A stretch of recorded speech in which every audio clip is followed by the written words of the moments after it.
Assalamu alaykum hurmatli obunachilar. Yine zakaslı temir eşik darvazalarımız tayyor oldu. Görüp bahasını beraber Arzuman bir mehnatimiz kadar bir like'larını basıp kanala abone olup koyuşunu unutmanglar. Görüp güzel beraber ne bu işimize geladi olmasak neycekeler basıp işledik bunu. Zamoklarım yine şahana 5 kilde zamok iner yine.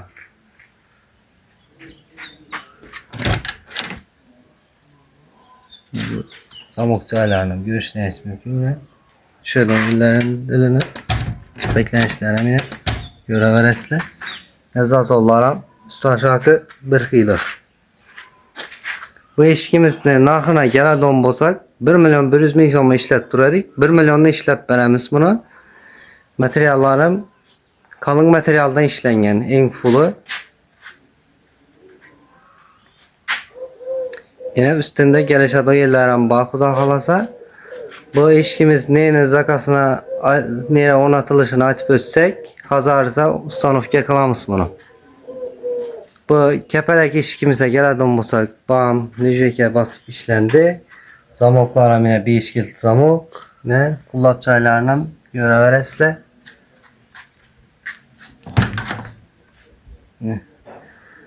Arkalarım yine özünün seyretinde bolayıp işlendiğinden şurup çaylarım beklendiği. Açıp beklenişlerim yine göre veresle sesler yok ya. Bunun narxı ikisinin narxı bir şu 1 milyonda işlep beremiz narx kvadrat metri dastavki ustanovkası içinde hemen nersesi üstünde gelişat o yerleri bağ udahalasa.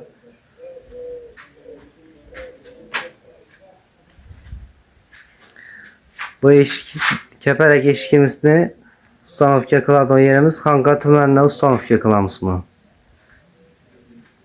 Bu darvazamıza gələn olmasaq yine bu yani bunun zamokları şu 5 kilit zamok.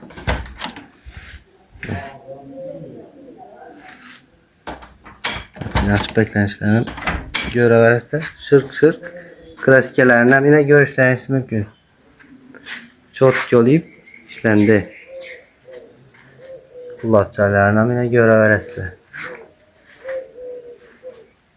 Bu eşliğimize gelen olmasak yine ikisi bir yere ustanovka kılınardan. Bunlar Karakalpakstan Respublikası Beruni tümənlə ornatamız buna.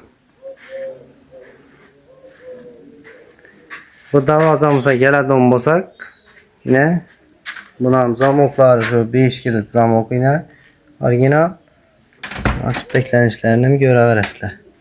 Açıp beklenişler. Çok iyi kolucu. Ne? Bu darvazalarımızın narxlarını aytıp ötsek kvadratının 850 min so'mga işlep duraydik. 800 min so'mga işlep beremiz bunu.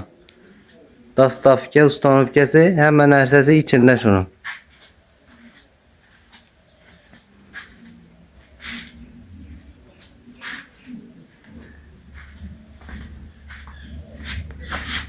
Əsəb hürmətli abunəçilər, demək şunda eşik darvazalar gerek bolsa müraciət qıla verəsiniz. Telefon numaramiz ekranda qaldıramız.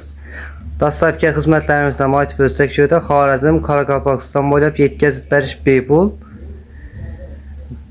Kanala yeni olsan abone ol, like basıp qoyuşunu unutmanglar. Həmmənizə sağlıq, salamatlik diləyimiz.